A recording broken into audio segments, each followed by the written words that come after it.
Hey folks, welcome back to the channel. I'm Eric, the dude who grows food, and today I am going to show you how I cut, collect, and move hay on my property from the back pasture to here to use in the garden. So let's get into it. Now, if I remember my farming days proper growing up, the way we cut, captured, and baled hay was a 4-step process. Step 1, we cut it. Pretty self-explanatory. Step 2, we use what we call the tedder to fluff up the hay a few different times to really just keep exposing more and more of it to the sun to dry it out, because the last thing you want to do is bale wet hay, because then you're going to get a mold issue. Step 3, after you tedder, you rake it. And that's another implement you attach to the tractor, rakes it into rows, so that when it's time for step 4, which is baling it, you have nice rows that you go right down, the baler bales the hay, it spits out the back, now you have bales of hay. I don't need to bale hay, and I don't have a tedder, and I'm not using a diesel tractor for my little operation process. I use 3 pieces of equipment. The workhorse of this process is my Troy-Bilt Super Bronco XP50. It has a 50-inch cutting deck with 3 blades at about 17 inches each. It's worked well for me. I bought it about 5 years ago, and yeah, easy to maintain. Spark plugs, oil change, etc., air filter, and yeah, she's been reliable. And now that's the cutting process, and then there is my lawn sweeper. Now, when I first got this, I didn't buy this with the intention of sweeping up grass clippings. It was for capturing my deciduous leaf fall. But I found that I'm much more efficient to capture leaves with a backpack blower and a tarp than I am with a lawn sweeper, and can work in much bigger volumes as well. And the third tool or piece that I use for the process is a tarp, and that is, I'll show you how I do that later, but I will basically attach a tarp to the lawnmower, and I will throw all the hay on there and then drag it to where I want to use it, which is going to be the garden. So for now, let's go ahead and I'll show you some footage of me from the tractor cutting, and I'll talk you through sort of my concept for it. So this property is 16 acres in total. The front 30% is the garden, the house, the outbuildings, etc. The next 30% is the forest and this little lane that we're driving by and down, and the back 30% is the ring with the sort of a forested area in the middle that's a little younger of a forest, and the back 10% is old forest as well. So the pasture to which we're heading right now, what it is a kind of a new growth forest in the middle with a ring around it, basically 4 sides. And the mowing process for me is keeping those 4 sides cleared. There are probably about 10 mower decks wide each, different width, different length, but ultimately I like to keep this thing clean because it's an area I like to walk sometimes. So as you can see, I've already cut this a couple of days ago, and I have my rows pretty well arranged as far as the hay.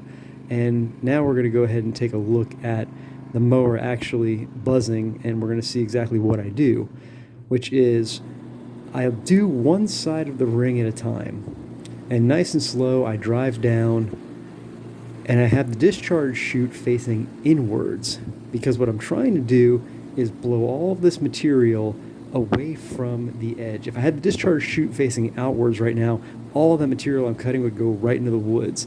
So what I'll typically do is take 3 passes around each of these sides with the discharge chute facing in. Now this can be a bit of a challenge, because, especially if it gets long, because when you do this, you're stressing out the engine because you're having to go over areas that you've already cut. So if it gets really long, I can't necessarily take 3 passes, but this was a good length for me to do this on. So again, driving up and down, throwing the material in is the process to start.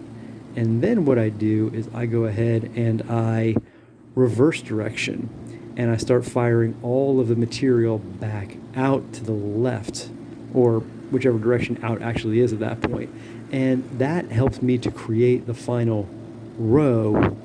And the row is usually about 2 mower decks wide. So now you can see me firing. I've already done my 3 passes in. Now I'm doing my first pass out. And again, this is going to create a really nice clean row for me to take the lawn sweeper over, and we will see that in just a bit. So I'm pulling up to the top, and now you can see from a previous cut, 1 and 2, really nice lines for me to go over. So yeah, that's basically the process. I'll take down each of these sides of the ring, going in a few rounds and then firing out for the next, and that helps me to create rows, not unlike the raking process, so that I can have fewer passes to capture the material. And I'll show you how the lawn sweeper works on this in a minute. But basically, the one disadvantage that I have in this whole process is I don't have an opportunity to tether. So we've been having a lot of rain lately, so I cut 2 days ago, and this should, in hotter, drier weather, I mean, it's been really hot and humid, it should be a little probably more dry than it is right now. But being that I'm not baling this, I don't mind the moisture retention. The only challenge is the wetter it is, the heavier it is, the more the lawnmower likes to bog down a bit, because it's not a power machine. This isn't a diesel tractor that can pull through anything. So I'm kind of at the mercy of nature sort of dictating how easy this process is going to be. Sometimes when the hay is really dry, I can get a tarp full that weighs next to nothing. Great for mulching. But right now it's probably a little more damp. But yeah, let's go ahead and load up the tractor and see how this works.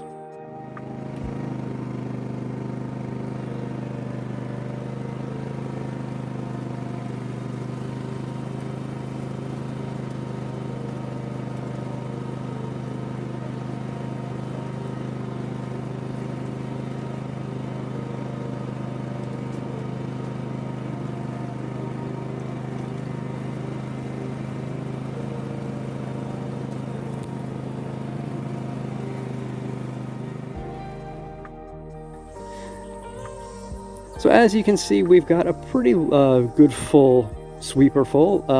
The brushes, I can tell, and I saw in the video when I played it back, was it seemed to struggle a bit with the clumps being a little too heavy. So I've got to go ahead and go back over that area. But now that it's, I can see what the condition of it is, and it's still more damp than I would like it to be, but we're about to get another storm tonight in a few hours, so I wanted to get most of this up. What I've got to do now is move all of these up to the entrance of this area, and I'll pile it up there, and then I'll bring the tarp up and load the tarp up and then drag that back, and I'll show you what that looks like when that time comes. So stay tuned. So as you can see, we've got plenty of piles to pick up. There's 28 in total, and I'm gonna go ahead and drop off the lawn sweeper, grab the tarp, we'll get that set up, drag it back here, and keep this train rolling. So this tarp is 12 feet by 20 feet. It's attached long ways. It's the grommets. I overlap the grommets and I attach them to the chassis with the same pin that I use for the lawn sweeper.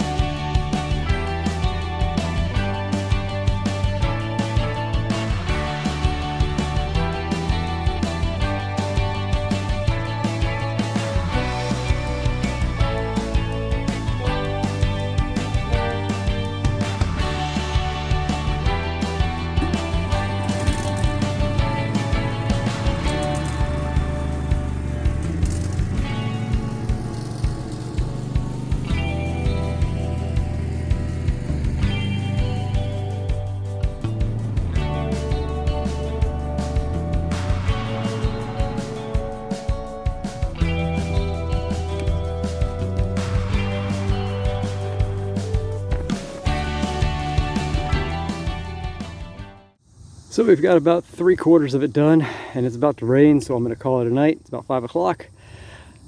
Yeah, it's kind of hot out here too. So that's it, folks. That's how I use a lawnmower, a lawn sweeper, and a tarp to basically cut and make a bit of hay for the garden.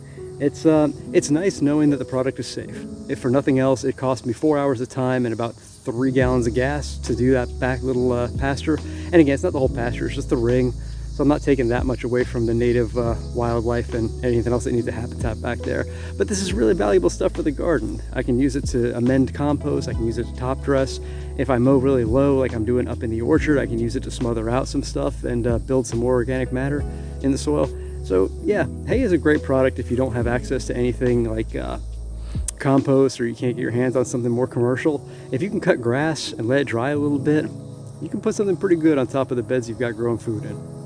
Hope you learned something, hope you enjoyed it. If you want to talk about this a little bit more, comment below, happy to chat.